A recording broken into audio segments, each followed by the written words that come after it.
नमस्कार व्यूअर्स, मैं हूं अमीश देवगन और आप देख रहे हैं टक्कर सीएनबीसी आवाज पर, क्योंकि रात के 9 बज चुके हैं। एक तरफ अयोध्या में राम मंदिर के उद्घाटन की तैयारी चल रही है, तो दूसरी ओर कांग्रेस के ओवरसीज चेयरमैन सैम पित्रोदा का कहना है कि पूरा देश राम मंदिर पर अटका हुआ है और प्रधानमंत्री अपना ज्यादातर समय मंदिरों में इस समय बिता रहे हैं। इससे वो काफी परेशान हो चुके हैं।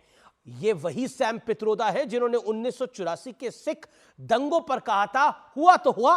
वहीं राहुल गांधी अब मणिपुर से लेकर मुंबई तक यात्रा करने वाले हैं, जो 14 राज्यों से होकर गुजरेगी। इसी बीच बिहार में जेडीयू के अंदर उथल पुथल मची हुई है। सूत्रों के मुताबिक नीतीश कुमार पार्टी अध्यक्ष लल्लन सिंह से नाराज चल रहे हैं। ऐसे में लल्लन सिंह पर अब अपने पद से इस्तीफा देने का दबाव बढ़ गया है। तो आज इन तमाम मुद्दों पर होगी जोरदार टक्कर सीएनबीसी आवाज के आज के एडिशन में, वेडनेसडे एडिशन में।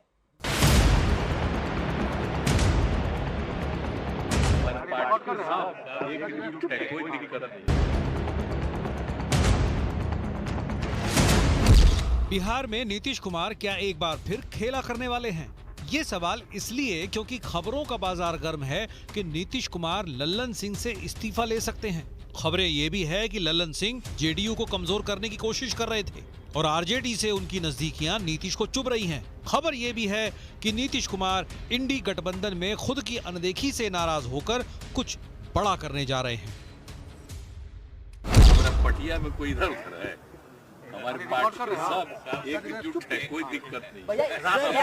हम सब एक साथ मिलके हम सब लोगों के राष्ट्रीय अध्यक्ष के इस्तीफे की जो कल अफवाह उड़ाई गई कि ऐसी कोई बात ही नहीं है। लोगों का है अपना बाजार चलाते रहना, तो ये सब बेकार की बात है। ये जो गठबंधन है ये स्वार्थों के आधार पे हुआ है। नीतीश कुमार को प्राइम मिनिस्टर बनने का लोभ था, लालू यादव को बेटे को स्थापित करना है। मेरी जानकारी है कि ललन जी का इस्तीफा तय है कि 29 तारीख को ललन सिंह जनता दल यू के राष्ट्रीय अध्यक्ष पद पर नहीं रहेंगे। दूसरी ओर राहुल गांधी एक बार फिर यात्रा की शुरुआत करने जा रहे हैं, लेकिन इस बार उनकी यात्रा को भारत न्याय यात्रा नाम दिया गया है। ये यात्रा 14 जनवरी से 20 मार्च तक होगी। यात्रा मणिपुर से शुरू होकर मुंबई में खत्म होगी। इस दौरान राहुल गांधी 14 राज्यों को कवर करेंगे, लेकिन इस बार पूरी पदयात्रा नहीं होगी। राहुल गांधी बस से भी सफर करेंगे। राहुल गांधी जी के नेतृत्व में कांग्रेस पार्टी भारत न्याय यात्रा निकालने वाली है। 14 जनवरी से लेकर 20 मार्च तक मणिपुर में शुरुआत होगी और ये समाप्त होगी मुंबई में। राहुल जी जहाँ जहाँ जाते हैं वहाँ कांग्रेस का बंटाढार हो जाता है। इसी बीच हुआ तो हुआ वाले स्टंट से 2019 में कांग्रेस को सियासी नुकसान पहुंचाने के आरोपी सैम पित्रोदा 2024 से ठीक पहले एक बार फिर से एक नया स्टंट लेकर सामने आ गए हैं और इस बार उनके निशाने पर राम मंदिर है। Prime Minister is spending time in temples all the time. It bothers me. And when the entire nation is hung up on Ram Temple and Janmabhoomi and upsets me. जनता इनका असली चेहरा जान चुकी है, जो भगवान राम को काल्पनिक बताते हैं। क्या यही राजनीति इनके लिए रह गई है? लेकिन सवाल ये है कि क्या 2024 आते आते इंडिया वाले अपने अपने रास्ते होने लगेंगे? क्या सबकी महत्वाकांक्षाएं एक बार फिर गठबंधन पर भारी पड़ सकती हैं? आज इसी पर होगी देश की सबसे बड़ी बहस। दिखावे का रेला, एकला चलो का खेला। और अब वक्त है सुप्रसिद्ध विश्लेषण का। आइए देखते हैं विपक्षी गठबंधन में हम पर भारी पड़ते मैं का विश्लेषण। नीतीश कुमार सीएम बिहार, लोभ, मोह और महत्वाकांक्षा। प्रधानमंत्री पद का उम्मीदवार बनने की एक बड़ी इच्छा है। पीएम उम्मीदवारी न मिलने पर संयोजक बनने रहने की चाह है, जिसपे अड़ंगा लगा रहे हैं कई पार्टियां। ममता बनर्जी ने खड़गे का नाम लिया तो नाराज हो गए नीतीश कुमार। नीतीश कुमार को लगा ये पूरा कुनबा इकट्ठा मैंने करा, सबको साथ एक मंच पे मैं लेके आया, अब कमान खड़गे को दी जा रही है। और ममता के साथ अरविंद केजरीवाल भी थे, यानी ममता और अरविंद केजरीवाल एक टीम है, आरजेडी और सपा एक टीम है। नीतीश कुमार को अकेला छोड़ दिया गया है। बढ़ता हूं मैं, और दूसरा नाम है राहुल गांधी का। यात्राओं के जरिए लोकप्रियता हासिल करने का एक अथक प्रयास है इनका। हालांकि भारत जोड़ो यात्रा का हमने हाल के चुनावों में पड़ता हुआ देखा है। आप खुद सोच सकते हैं कि भारत जोड़ो यात्रा का इंपैक्ट कितना बड़ा था कि 3 राज्यों में चुनाव हार गए। आगे बढ़ते हैं। कांग्रेस गठबंधन में राहुल के नाम पर समझौता नहीं करेगी, यानी खड़गे का नाम आगे बढ़ा ले, किसी और दूसरे का नाम आगे बना ले, लेकिन गांधी का नाम चाहिए। कांग्रेस की टॉप लीडरशिप को, जो गांधी परिवार के करीबी है और वफादार है गांधी परिवार के, वो कहते हैं कि अगर गांधी का नाम नहीं होगा तो काम नहीं चलेगा। बढ़ता हूं मैं आगे। ममता बनर्जी बंगाल चुनाव में बीजेपी की लहर के सामने अपनी सरकार को इन्होंने बचाया अच्छे ढंग से, लेकिन बंगाल के बाहर ममता बनर्जी की स्वीकार्यता नहीं है। ममता बनर्जी राहुल गांधी की उम्मीदवारी के खिलाफ है। ममता बनर्जी को लगता है कि राहुल गांधी का अगर जैसे ही चेहरा आगे करेंगे तो नरेंद्र मोदी को एक बहुत बड़ा फायदा हो जाएगा, और इसीलिए वो मल्लिकार्जुन खड़गे को आगे करना चाहती हैं और वो नीतीश कुमार को भी आगे नहीं करना चाहती। नीतीश कुमार को पीछे रखना चाहती है ममता बनर्जी। अरविंद केजरीवाल, ये और ममता एक टीम है, मैं बार बार कह रहा हूं। सीधे प्रधानमंत्री से अपनी तुलना कर एक संदेश देते हैं अरविंद केजरीवाल। 2 राज्यों में सरकार की बात से सीधे कांग्रेस की उम्मीदवारी पर चोट करते हैं। कहते हैं कांग्रेस की 3 राज्यों में सरकार है, हिमाचल में, तेलंगाना में और कर्नाटक के अंदर, मेरी पंजाब और दिल्ली के अंदर सरकार है, तो हैसियत तो मेरी भी कांग्रेस जितनी है। बढ़ता हूं मैं आगे। अखिलेश यादव नतीजों से पहले किसी भी तरह के प्रधानमंत्री पद के उम्मीदवार के ऐलान के खिलाफ है। 80 सीटों वाले राज्यों में अखिलेश जितनी सीटें जीतेंगे उस तरह का आगे मोलभाव होगा। इनको लगता है कि अगर किस्मत खुली और 40 सीटें आ गई तो फिर तो दावेदारी सपा की मजबूत हो जाएगी। बढ़ता हूं मैं आगे। और बड़ा सवाल यह है, सबकी अपनी डफली है, सबका अपना राग है, लेकिन बिगड़ा है इंडिया का ताल इससे, यानी इंडिया का खेला इससे बिगड़ा है। आइए बात करते हैं मेरे साथ कौन कौन जुड़ रहा है इस मंच पर। मेरे साथ आज की इस चर्चा में शहजाद पूनावाला है, जो कि भारतीय जनता पार्टी के नेता हैं, प्रवक्ता हैं। मेरे साथ माधव आनंद है, जेडीयू के वरिष्ठ नेता हैं, उनका अभिनंदन, माफ करिए, आरएलएसपी के वरिष्ठ नेता हैं, प्रवक्ता हैं। मेरे साथ आचार्य प्रमोद कृष्णम जुड़ रहे हैं। मेरे साथ सुनील यादव है, प्रवक्ता हैं, समाजवादी पार्टी के फॉर्मर एमएलसी रह चुके हैं। सत्य प्रकाश मिश्रा हैं, नेता जेडीयू के और नीतीश विचार मंच के संयोजक भी हैं, लगातार जुड़े हुए हैं। आप तमाम लोगों का अभिनंदन है। शुरुआत करता हूं मैं इस चर्चा की शहजाद पूनावाला आपसे, और शुरुआत के 50 सेकंड में आपको देता हूं। एक तरफ राम मंदिर बनके तैयार हो रहा है, दूसरी तरफ राहुल गांधी एक और यात्रा पे निकल रहे हैं। क्या आपको लगता है कि राम मंदिर का जवाब यात्रा से मिल पाएगा, और सैम पित्रोदा को लग रहा है इस बार अब की बार मंदिर ज्यादा हो रहा है?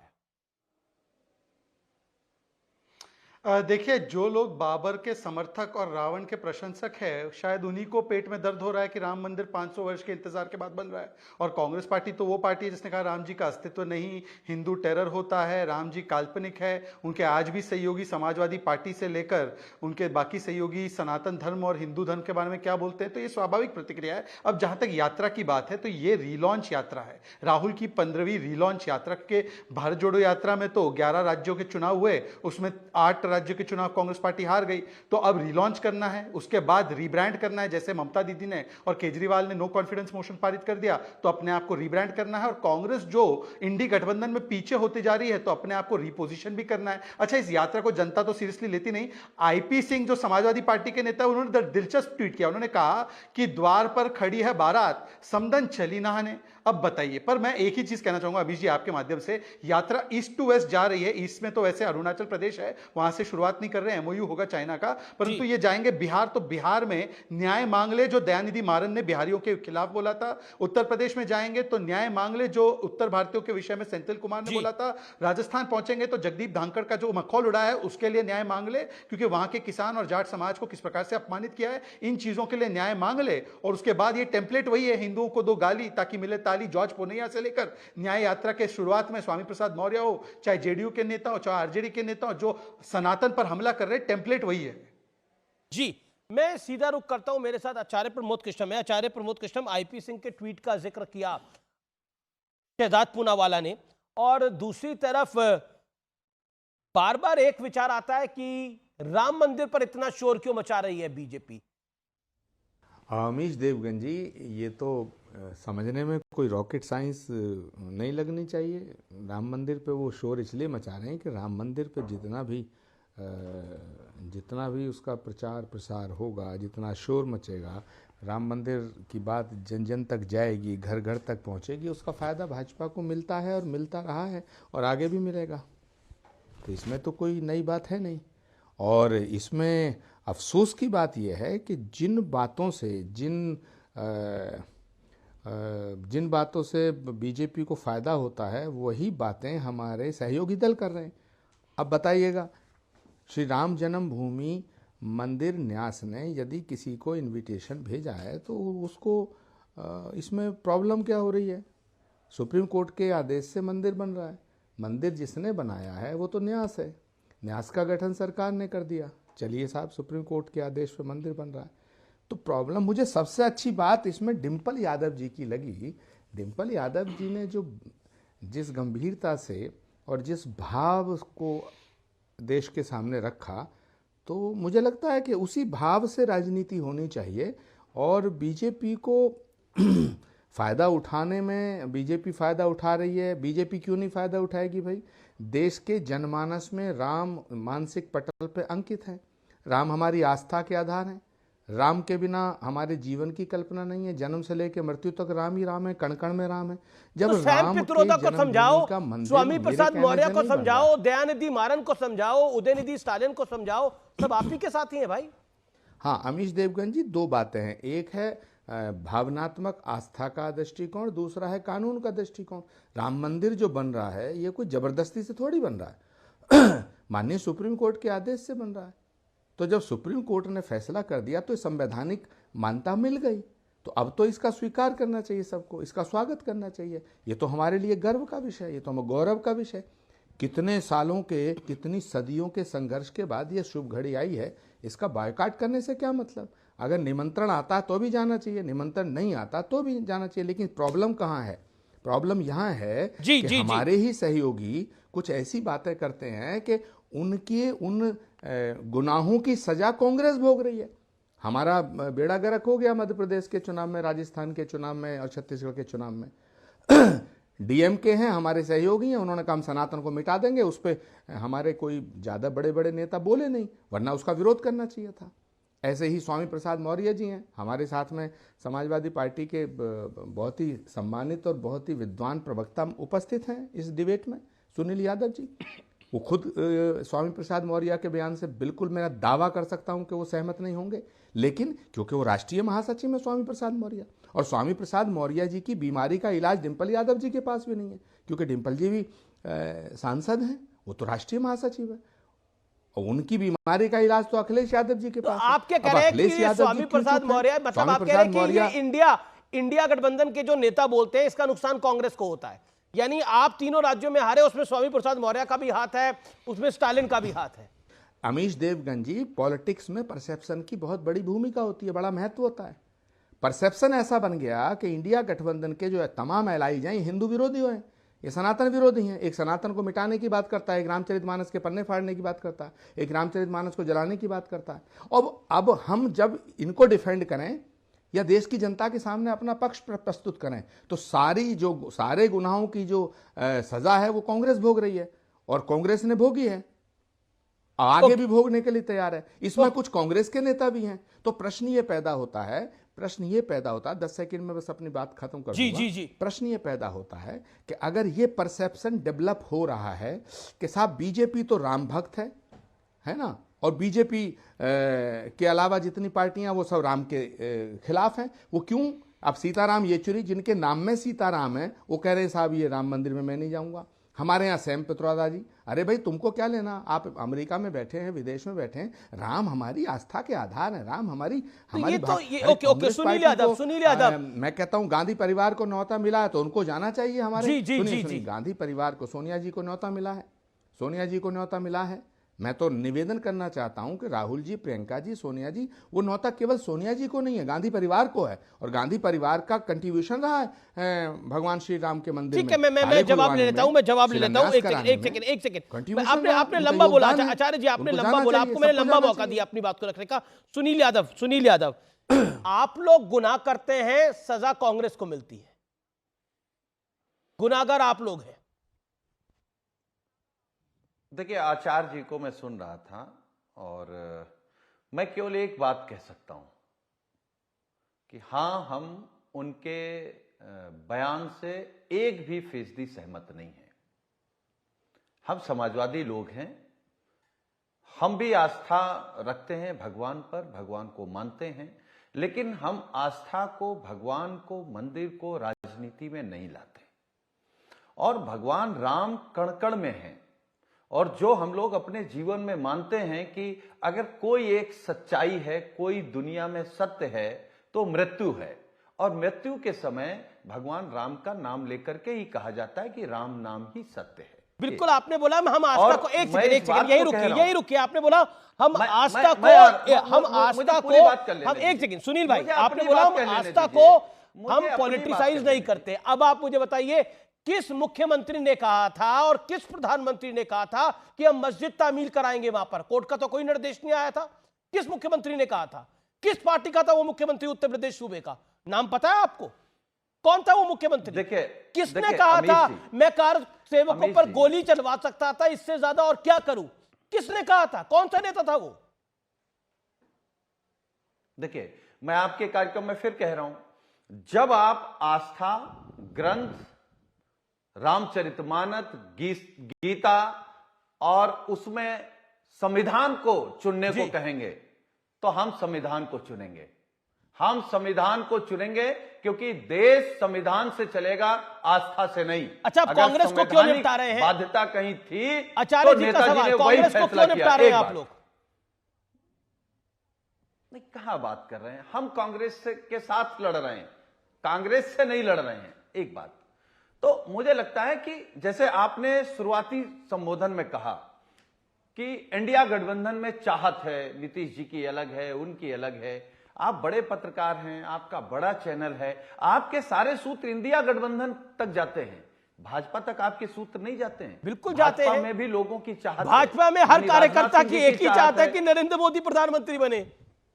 अरे मेरी बात सुनो, आप भाजपा का प्रवक्ता क्यों बन रहे हैं? मैं तो आपने बोला भाजपा की कह पाएंगे, कहते हैं, तो मैंने बताया भाजपा। आप माननीय गडकरी जी की चाहत कह पाएंगे?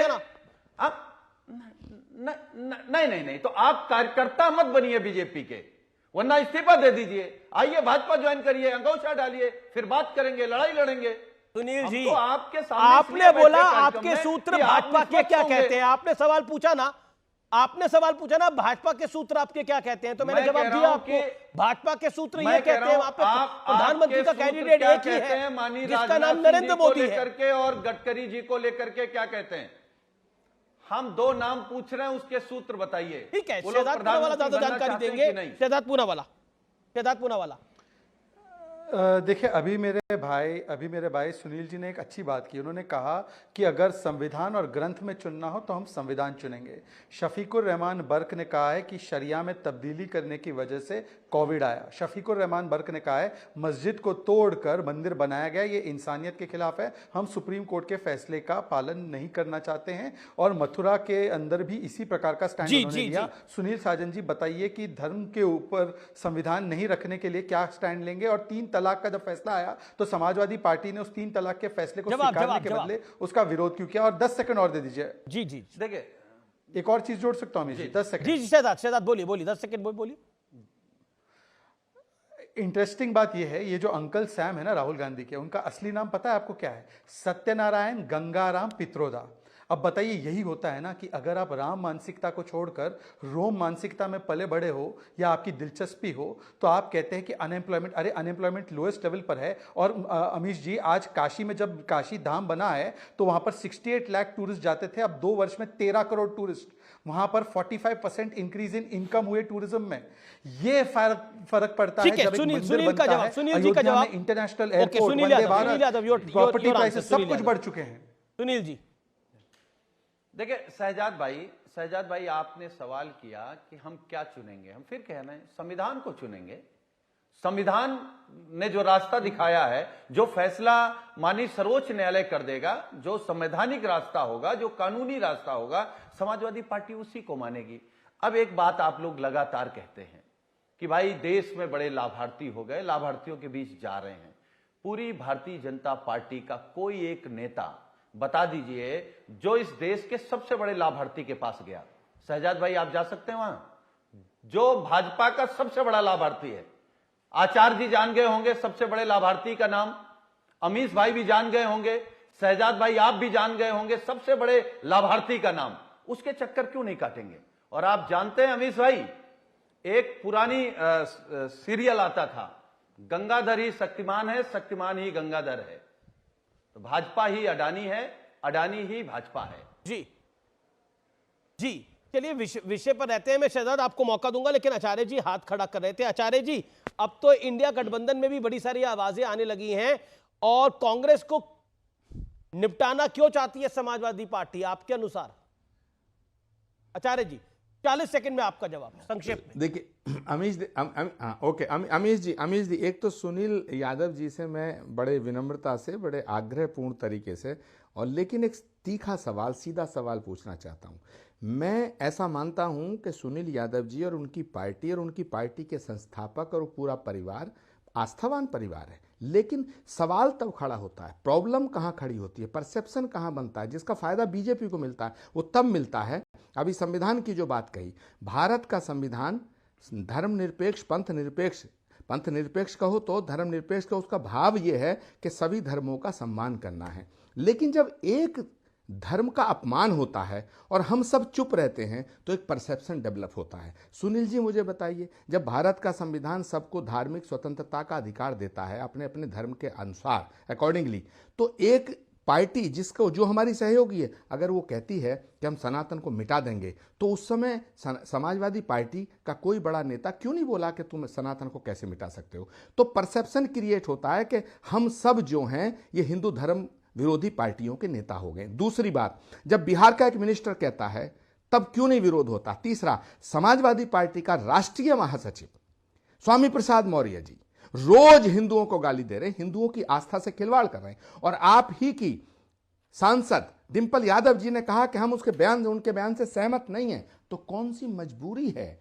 तो ये एक गलतफहमी पैदा हो रही है कि इसका मतलब अखिलेश यादव जी का संरक्षण प्राप्त है, वरना अखिलेश यादव जी का अगर संरक्षण प्राप्त नहीं होता तो स्वामी प्रसाद मौर्य जी की मजाल है कि जो इस तरह सनातन धर्म और हिंदू भावनाओं के साथ खिलवाड़ कर लें। तो परसेप्शन ऐसा बनता जा रहा है, उसकी सजा हम भोग रहे हैं, उसकी सजा हम भोगेंगे। ये मेरा सवाल है, आखिर कब तक स्वामी प्रसाद मौर्य जी को झेला जाएगा? कब तक हम अपने एलाइज तमाम इन गठबंधन के सहयोगी जो सनातन को मिटाने की बात कर रहे हैं, हम कब तक खामोश रहेंगे? अयोध्या जंक्शन का नाम बदल कर अयोध्या धाम स्टेशन कर दिया गया है। इस समय की बड़ी खबर है, यह बड़ा ऐलान है नरेंद्र मोदी के शासन का। 22 जनवरी को प्राण प्रतिष्ठा होनी है, उससे पहले अयोध्या जंक्शन अब अयोध्या धाम के नाम से जाना जाएगा। वो धाम जो राम का धाम है, वो राम जो भारत के ईस्ट का धाम है। मैं सीधा रिएक्शन ले लेता हूं, मेरे साथ सुनील यादव है। सुनील यादव, निपटा रहे हैं स्वामी प्रसाद मौर्य इंडिया अलायंस को, डायरेक्टली ये कह रहे हैं आचार्य प्रमोद केशव, स्वामी प्रसाद मौर्य। मैं तो आपके कार्यक्रम में बीजेपी देखिए अमीश भाई, मैं तो आपके कार्यक्रम में बीजेपी के सवालों का जवाब देने आया था, लेकिन आचार्य जी ने अगर सवाल किया है तो स्वाभाविक है मैं उसका जवाब दूंगा। देखिए पहली बात तो यह है कि हमारे नेता माननीय अखिलेश यादव जी कोई देश के खिलाफ बोले, किसी जाति के खिलाफ बोले, किसी धर्म के खिलाफ बोले, किसी मजहब के खिलाफ बोले, ये बिल्कुल इजाजत नहीं देते हैं। और मुझे लगता है कि हमारे नेता को आचार्य जी बेहतर जानते हैं। उन्होंने स्वीकार किया वो आस्थावादी हैं, धर्म को मानने वाले हैं, परंपराओं को मानने वाले हैं, रीतियों नीतियों को मानने वाले हैं। तो हम लोग मानने वाले हैं, तो इसलिए, और ये बात मैं बिल्कुल आपके कार्यक्रम में कह रहा हूं, जो व्यक्ति कहे हम इस देश को खत्म कर देंगे, सनातन को खत्म कर देंगे, किसी धर्म को खत्म कर देंगे, किसी जाति को खत्म कर देंगे, वो ना समझ कम बुद्धि का व्यक्ति होगा। मैं सिर्फ इतना बोल सकता हूं, कोई किसी को नहीं खत्म कर सकता। सनातन को कोई खत्म कर सकता है? कैसी बात? लेकिन आपके बयानों की वजह से 3 राज्यों में कांग्रेस खत्म हो गई ना। संभव नहीं। आप कहानी को समझो ना, आपके इन बयानों की वजह से वहां तो हम कांग्रेस के खिलाफ लड़ रहे थे। नहीं अभी जी, वहां हमारे बयानों की वजह से नहीं खत्म हुई, वहां हमारे चुनाव लड़ने की वजह से खत्म हुई। हम कांग्रेस के खिलाफ लड़ रहे मतलब आप कह रहे हैं ओके ओके आचार्य जी मैं फिर आ रहा हूं आपके पास, सत्य प्रकाश मिश्रा जी मैं आपके पास आ रहा हूं, लेकिन आचार्य जी सारे पाप आप ही के सर आ जाते हैं। देखिए यानी कांग्रेस के सर पे स्टालिन कुछ करे, समाजवादी पार्टी के मौर्य कुछ करे, जेडीयू के प्रोफेसर चंद्रशेखर कुछ करे, नुकसान कांग्रेस को झेलना पड़ता है। माफ करिए आरजेडी के चंद्रशेखर जी। देखिए अमीश देवगन जी, सुनील यादव जी पढ़े लिखे और बहुत ही शालीन व्यक्ति हैं। उन्होंने बड़े दार्शनिक तरीके से ये समझाने का प्रयास किया। ये मेरा सवाल बिल्कुल सीधा था, उन्होंने उत्तर नहीं दिया क्योंकि मैं समझ सकता हूं कि वो उत्तर देने की स्थिति में नहीं है। आज ही डॉक्टर शफीकुर रहमान बर्क साहब को मैं सुन रहा था, वो आज भी कह रहे थे, सुनील यादव तो कह रहे हैं संविधान की बात। भाई संविधान के तहत दिए हुए अधिकार से ही तो सुप्रीम कोर्ट ने फैसला किया, तो अब जब फैसला हो गया तो सबको मानना चाहिए। उन्होंने आज भी कहा है कि नहीं हम नहीं मानते इस फैसले को, फैसला ही गलत है। अरे भाई इसका क्या मतलब है? और वो सांसद हैं आपके। ऐसे ही स्वामी प्रसाद मौर्य जी रोज बोल रहे हैं, जिस बात को डिंपल यादव जी ने खुला एकदम विरोध किया, या तो आप मुझे बताएं डिंपल यादव जी गलत हैं या बताएं स्वामी प्रसाद मौर्य गलत हैं। तो सवाल इस बात का है कि हम करते कुछ हैं कहते कुछ हैं, उससे नुकसान हो रहा है। जहां तक मध्य प्रदेश का सवाल है, आपने कहा आप हमारे खिलाफ लड़ रहे थे, बिल्कुल आपको अधिकार है और आपके साथ में जो तालमेल होना चाहिए था वो नहीं हुआ। लेकिन अब अमीश देवगन जी हमारी अगली प्रॉब्लम क्या है? अगली प्रॉब्लम हमारी है कि हमें तो जेडीयू में भी बड़ा बवाल मचता हुआ दिखाई दे रहा।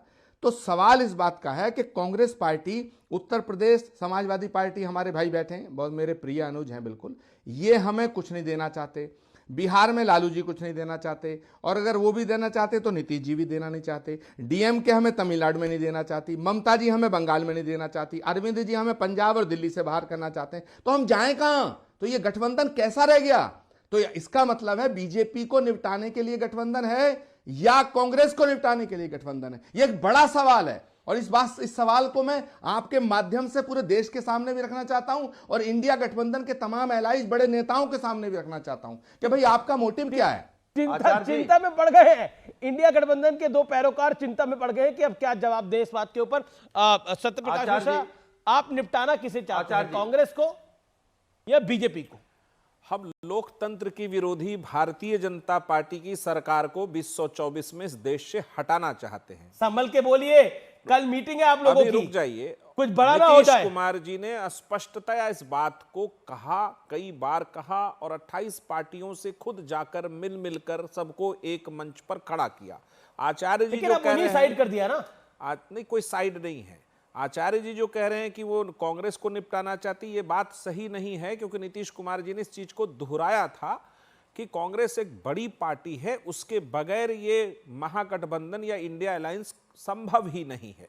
अब आते हैं, थोड़ी सी राम की राजनीति इन लोगों ने टच की है। देखिए, राम गांधी के हैं और गांधी ने जिस राम राज्य और जिस संस्कृति, अच्छा नीतीश जी अभी तो है इंडिया अलायंस के अंदर ना? बिल्कुल, और आगे कुछ भी हो सकता है। बिल्कुल है, आगे की संभावना। आप क्यों चाहते हैं कि यहाँ से कुछ सवाल पूछ रहा हूं। अटूट जो गठबंधन बना है इंडिया अलायंस, वो अटूट है, इस बात पर सहमत रहिए। मैं राम पर एक बात कहना चाहता था कि महात्मा गांधी ने जिस राम राज्य की नींव रखी, जिस सांस्कृतिक हिंदू राज्य की वकालत करी, उसमें सभी धर्मों के प्रति प्रेम था।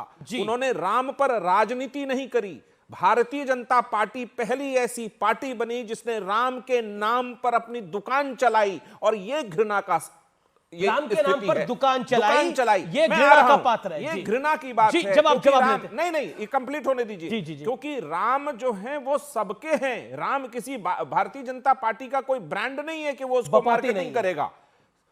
एक बात समझिए कि देश की सर्वोच्च अदालत ने न्यास बनाने को कहकर राम मंदिर के निर्माण की नींव रखी। भारतीय जनता पार्टी ने राम की राजनीति करी। किसी पार्टी को राम से कोई समस्या नहीं है, बिल्कुल नहीं। भारतीय जनता ये मसला आज का नहीं था, 1886 का मसला था। कोई भारतीय जनता पार्टी तो पहली बार उसने कोर्ट में केस नहीं दर्ज किया था। 1886 में अंग्रेज के जमाने में अंग्रेज के जज के जमाने में एक मुकदमा दायर हुआ था। 200 साल का मुकदमा। नेहरू ने भी इन चीजों पे कई बात कही। गोविंद वल्लभ पंत थे, बहुत सारे नेताएं, अलग अलग लोगों की अलग अलग राय थी। सुप्रीम कोर्ट नहीं, इसको कंप्लीट करने दीजिए कि इस देश को समझना पड़ेगा कि भारतीय जनता पार्टी ने सिर्फ राम के नाम पर अपनी दुकान चमकाई है, इस देश में आग लगाई है। और राम जो है, जब गए थे कोई कि हजरत चले हैं लंदन, कृपा करो रघुनंदन, वहां की अयोध्या की महिलाओं ने, जो मुस्लिम महिलाएं थी, उन्होंने राम का भजन गाया। इस बात को समझिए कि इस देश में राम कण कण में जरूर है, लेकिन भारतीय जनता पार्टी ने उसको एक माचिस की डिब्बी में डालकर उसको बेचने की घनघोर साजिश करी है। ऐसे राम नहीं है। इस समय की बड़ी ब्रेकिंग स्टोरी, अनुराग ठाकुर, केंद्रीय आईएनबी मिनिस्टर ने एक बड़ा बयान दिया है, राहुल गांधी की यात्रा को लेकर 1984 दंगों के साथ जोड़ दिया है। किस न्याय यात्रा की बात कर रहे हैं राहुल गांधी?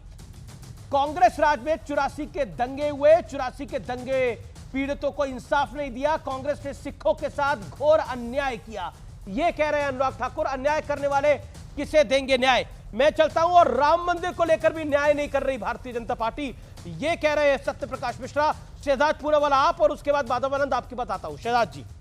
अमीश जी, मोदी है तो मुमकिन है। बताइए कि जिस जेडीयू आरजेडी की सरकार ने रामनवमी की छुट्टी कैंसिल कर दी, उनके द्वारा, उनके प्रवक्ता तो नहीं, नीतीश विचार मंच के जो प्रवक्ता है वो आकर कहते हैं कि हम तो राम, वो तो कहते हैं कि हाँ सबके राम है, मान्यवर सबके राम है, तो सीता राम येचुरी को बोलिए कि चले जाए। सबके राम है तो बताइए राम को काल्पनिक बनाने वाली कांग्रेस पार्टी ने क्या उसके साथ रिश्ता क्यों है? अभी एलन गोवन ने फिर से ये बात दोहराई है कि राम जो है काल्पनिक है। जिन लोगों ने हिंदू टेरर कहा, जिन्होंने कहा सनातन को समाप्त करना है, और खड़गे जी स्वयं उन्होंने कहा कि मोदी यदि जीतते हैं तो सनातन का राज आ जाएगा। बताइए कि सबके राम है ना, तो इनके ऊपर आपका क्या स्टैंड है? और रामनवमी की छुट्टी क्यों काटी? रामनवमी की छुट्टी काटकर बोलते सबके राम हैं। आपको लिस्ट भेज देंगे, कोई छुट्टी नहीं कटी। मैं कहना सिर्फ इतना चाहता हूं कि डॉक्टर राम मनोहर लोहिया ने समाजवाद के तमाम सिद्धांतों के बीच एक बात कही कि राम जी सबके हैं, और वो राम मेला लगाने की भी बात कहते थे, और कहते थे कि जो हीरा मोती है रामचरितमानस में उसको चुन लीजिए। इतनी बात हमारी समाजवाद में है, इंडिया अलायंस में इनको कहां से इतनी बात है। हम राम पर राजनीति करते, जी माधवानंद पर की कोई गलत टिप्पणी करता तो उसका समर्थन करते। काफी देर से इंतजार कर रहे हैं माधवानंद। पहले तो मैं माफी चाहता हूं, आपके पास लेट आ रहा हूं, लेकिन सवाल बहुत डायरेक्ट है। क्या आपको लगता है इंडिया अलायंस में अपने अपने वर्चस्व का खतरा है, और क्या नीतीश बाबू की भी अब एनडीए में एंट्री हो सकती है? क्या स्वागत करेंगे? अमीश देवगन जी, आप पे तो आरोप लगता रहा है कि आप बीजेपी के पक्षधर हैं, लेकिन आज यह आरोप तो निराधार साबित हो गया, क्योंकि हम लोग के एनडीए अलायंस में हम 2 प्रवक्ता हैं और वहां 3 प्रवक्ता हैं, और आप 3 प्रवक्ताओं को जितना वक्त दिया उतना हम लोगों को वक्त नहीं मिला। तो मैं अपनी आपत्ति दर्ज करता हूं, और आपके ऊपर जो आरोप लग रहा था वो आरोप भी जैसो कहीं ना कहीं बेबुनियाद आरोप था। तो खैर एनीवे, आपने मुझे अंतिम में मौका दिया। मैं यह कहना चाहता हूं कि आचार्य प्रमोद कृष्णन जी ने तो सही कहा कि इंडिया अलायंस में कांग्रेस को निपटाने में सब नहीं लगे हुए हैं, सब एक दूसरे को निपटाने में लगे हुए हैं। यानी जिस अलायंस की बात, इंडिया अलायंस की हम बात कर रहे हैं, वो तो सेल्फ गोल लगातार कर रही है।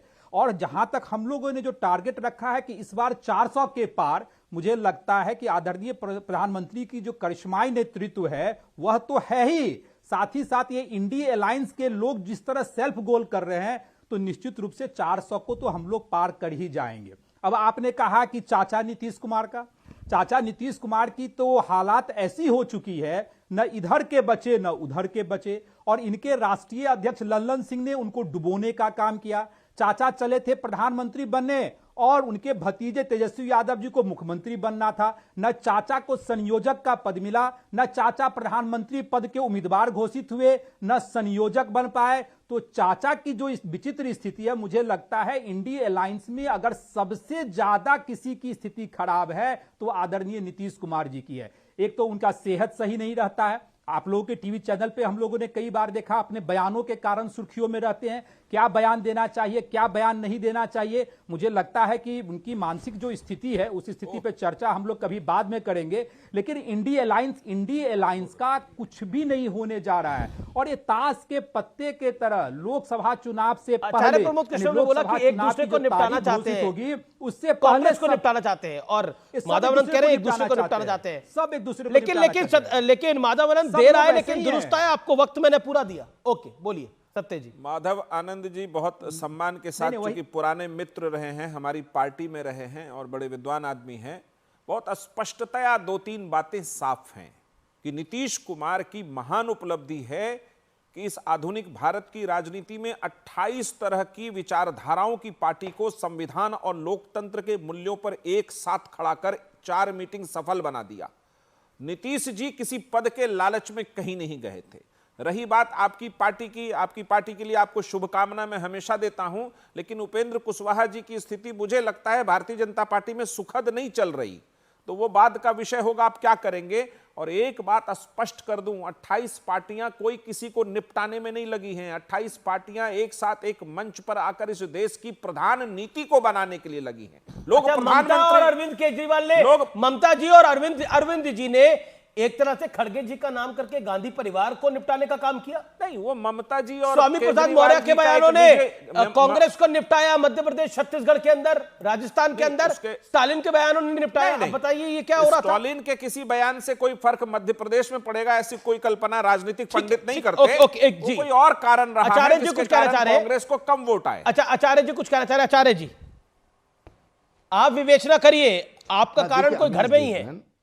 देखिए अमीश, एक तो मैं बहुत ही क्षमा के साथ ये कहना चाहता हूँ कि कोई भी सरकार दंगा नहीं कराती है। अभी शहजाद पूनावाला जो कि भारतीय जनता पार्टी के सत्ताधारी पार्टी के प्रवक्ता हैं, राष्ट्रीय प्रवक्ता हैं, उन्होंने आवेश में आके कह दिया कि भाई, और उनकी पार्टी के कैबिनेट मिनिस्टर जो अनुराग ठाकुर हैं, उन्होंने जो राहुल गांधी जी पे आरोप लगाया है ये ठीक नहीं है। सरकार थोड़ी दंगा कराती है। वो कहना क्या चाहते हैं? राहुल गांधी तो उस समय बिल्कुल बच्चे थे जब 1984 में इंदिरा गांधी जी का असैसिनेशन हुआ, उनकी हत्या हुई। उसके बाद दंगा हुआ। दंगा दुर्भाग्यपूर्ण है। कांग्रेस पार्टी ने कितनी बार उसके लिए क्षमा याचना की है। लेकिन अगर अनुराग ठाकुर ये कहना चाहते हैं कि 1984 का जो सिख राइट था, दंगा था, वो कांग्रेस का प्रायोजित था, सरकार का था, तो फिर ये मणिपुर का दंगा किसके नाम जाएगा?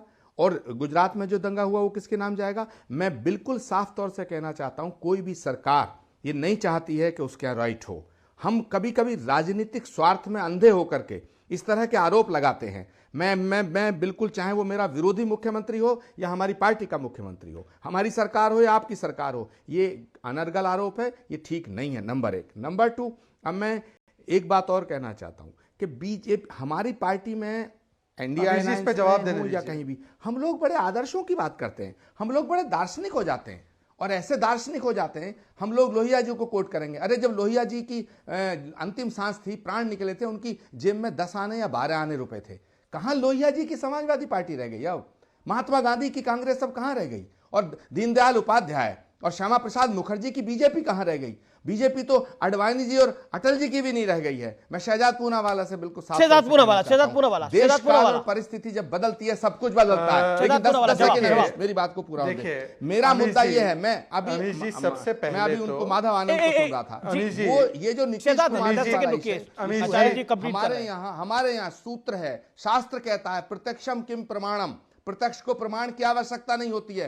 अगर कोई सनातन को गाली देगा, अगर कोई हिंदू धर्म को गाली देगा, यदि कोई सनातन को मिटाने की बात करेगा और हमारे एलाइज और हमारे नेता खामोश रहेंगे, चुप रहेंगे, तो ये परसेप्शन बिल्डअप होगा, ये परसेप्शन बनेगा कि विपक्ष जो है वो हिंदू विरोधी हो गया है, विपक्ष हिंदू विरोधी हो गया है, हिंदुस्तान विरोधी हो गया है, हिंदी विरोधी हो गया है। इसलिए इन बयानों पे लगाम लगानी पड़ेगी। मैं समाजवादी पार्टी से भी कहना चाहता हूं, डीएमके से भी कहना चाहता हूं, नीतीश जी की पार्टी से भी कहना चाहता हूं कि हम बीजेपी से लड़ें, वंदे मातरम से लड़ना छोड़ दें। हम बीजेपी से लड़ें, भगवान राम से लड़ना छोड़ दें। हम बीजेपी से लड़ें, सनातन से लड़ना छोड़ दें, समय बचेगा, वरना इसका परिणाम खतरनाक होगा, नुकसान होगा। ठीक है, अच्छा, ओके आचार्य जी, आपने बोला शहजाद पूनावाला।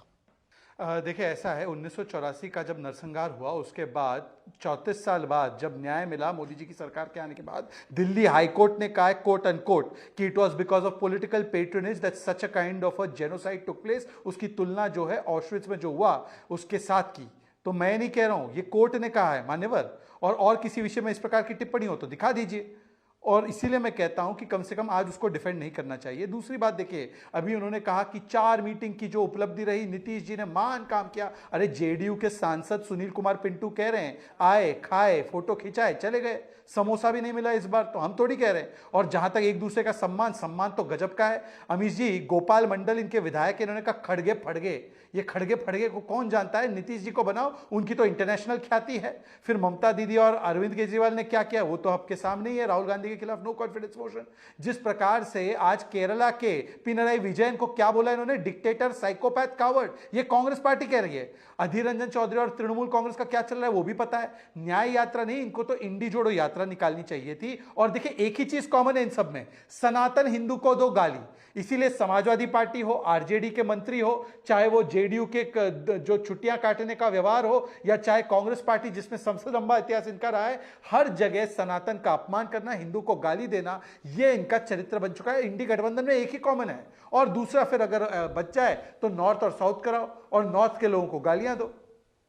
जी, मैं रुक करता हूं सुनील यादव का। सुनील यादव, इंडिया अलायंस का ध्येय सनातन के विरोध में है। आचार्य जी ने बोला कि इन सब का नुकसान हो रहा है, और शहजाद पूनावाला ने भी बोला कि आपका ध्येय विरोध में है। देखिए, ये तो कम समझदार लोग कह सकते हैं कि कोई सनातन का विरोध कर सकता है। हम अपने धर्म का विरोध क्यों करेंगे? स्वामी प्रसाद मौर्य कर रहे हैं। अपने अस्तित्व का विरोध क्यों करेंगे? आने दीजिए ना। मैं एक बात कह रहा हूं, अभी जल्द ही सोनभद्र के भारतीय जनता पार्टी के एक बीजेपी के विधायक नाबालिग लड़की के साथ बलात्कार में जेल गए हैं, तो पूरी भारतीय जनता पार्टी को हम उनका जैसा कह दें क्या? कैसी बात करते हैं? समाजवादी पार्टी ने कभी नहीं कहा, और समाजवादी पार्टी नहीं कह रही है। समाजवादी पार्टी, अरे आपका अलायंस पार्टनर आप पे आरोप लगा रहा है, कांग्रेस कह रही है कि आपकी वजह से हम हारे हैं। कांग्रेस खुल के कह रही है, हमारे प्रोग्राम में बोला कांग्रेस नहीं, देखिए हमने भी तो कहा ना कि कांग्रेस हमारी वजह से नहीं हारी, अपनी रणनीति की वजह से, अपने तालमेल की ना वजह से, अपने घमंड की वजह से और अपने नेतृत्व की वजह से हारी होगी, जहां भी हारी है। अगर हम उत्तर प्रदेश में हारते हैं तो गलती हम अपनी स्वीकार करेंगे। हम ये थोड़ा कहेंगे कि कांग्रेस ने हमको कुछ कह दिया इसलिए हार गए। हम अपनी हार स्वीकार करते हैं और फिर नई लड़ाई के लिए तैयार हैं। आचार्य प्रमोद कृष्ण, नहीं, शफीकुर रहमान बर्क का बयान मान्य है क्या? ओके, शफीकुर रहमान बर्क का बयान मान्य है, शहजाद पूछ रहे हैं। इस तरीके का बयान किसी का भी मान्य नहीं हो सकता। तो हटाइए पार्टी से इन लोगों को। हटा भी नहीं रहे हैं, मान भी नहीं रहे हैं, पार्टी में सांसद फंस गए हैं आप लोग। बताइए आपको और फंसा रही है। ओके, माधव अनंत कुछ ऐड करना चाहते हैं। माधव अनंत।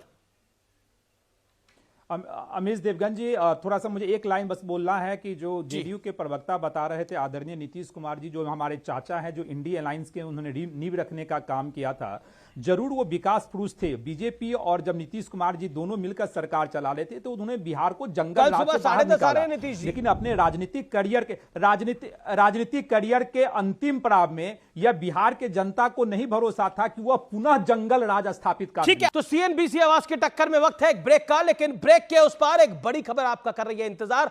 आप देखते रहिए टक्कर का बुधवार एडिशन। देख रहे हैं सीएनबीसी आवाज पे टक्कर का वेडनेसडे एडिशन।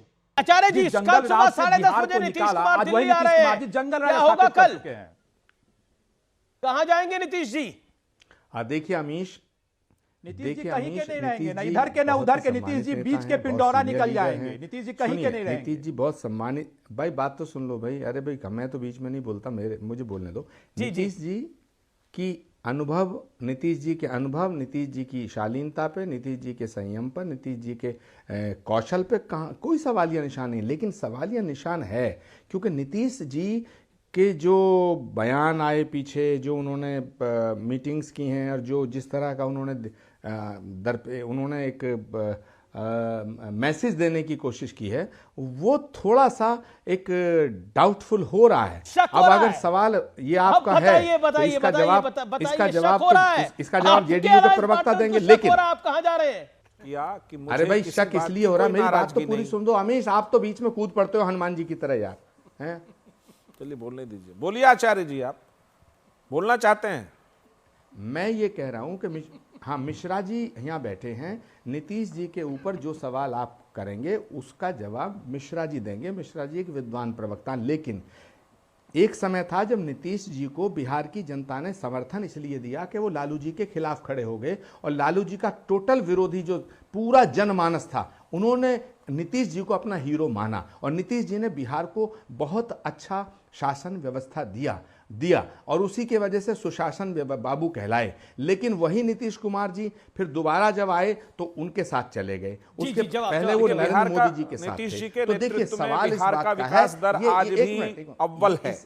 नीतीश जी के नेतृत्व में बिहार का विकास दर हमेशा नंबर 1 पे रहा। नीतीश जी पे शक ना करें। नीतीश जी की राजनीति को मैं व्यक्तिगत रूप में 1994 से ऑब्जर्व करता आया हूं। नीतीश जी का हर एक इंटरेस्टिंग सवाल बताइए, कितनी बार पलट चुके हैं नीतीश जी? कभी पलटे कितनी बार है? सुशासन के सिद्धांतों से कभी नहीं पलटे। मैं कह रहा हूं साथी बदलने, शासन चलाने के लिए आप शेजादपुरा वाला देखिए शहजाद के पास कैसे जा रहे हो? पहले मेरी बात को खत्म होने दो। मैं आ रहा हूं आपके पास आचार्य जी। अरे भाई शहजाद प्लीज 5 सेकंड रुक जाओ। शहजाद 5 सेकंड रुक जाओ। शहजाद मैं आचार्य जी देखिए आप, अरे भाई 5 सेकंड में जी 5 सेकंड बोलिए आचार्य जी, बोल लीजिए 5 सेकंड बोल लीजिए, मैं शहजाद के बाद में चले जाऊंगा। दुश्मनी थोड़ी है, हम भी हम कोई इतने पराये थोड़े हैं भाई। ठीक है, ओके अमीश, मैं ये कह रहा हूं कि राजनीति में क्रेडिबिलिटी का बड़ा भारी रोल है, तो क्रेडिबल फेस होना चाहिए नरेंद्र मोदी जी के सामने, मैं बार बार कहता हूं। और नरेंद्र मोदी जी एक ताकतवर चेहरा हैं। हम भले ही कहते रहे कि साहब नरेंद्र मोदी जी की हवा निकल गई, नरेंद्र मोदी जी कुछ नहीं है। अरे भाई नरेंद्र मोदी जी के बिना बीजेपी कुछ नहीं है। तो बीजेपी से बड़े हैं नरेंद्र मोदी और राहुल गांधी और नरेंद्र मोदी के किसी को, या एक को पीएम दूसरे को डिप्टी पीएम अनाउंस कर दीजिए आचार्य जी। हम टक्कर देना चाहते हैं तो हमें एक क्रेडिबल फेस देना पड़ेगा। ओके, शुक्रिया आप तमाम लोगों का। आप तमाम लोग हमारे साथ जुड़े, आज का कार्यक्रम आपने देखा। लेकिन आज के लिए निष्कर्ष के लिए मैं यही कहूंगा कि कई बार एहसास नहीं कर पाता कोई कि उसमें कमी क्या है। शायद विपक्ष का हाल आज ऐसा ही है। फिलहाल टक्कर के आज के एडिशन को यही समाप्त करते हैं। उम्मीद है आज का कार्यक्रम आपको पसंद आया होगा। आपका भी बहुत बहुत शुक्रिया सत्य जी यहां पर आने के लिए स्टूडियोज में। तो फिलहाल टक्कर में इतना ही। नमस्कार, शुभ रात्रि, गुड नाइट।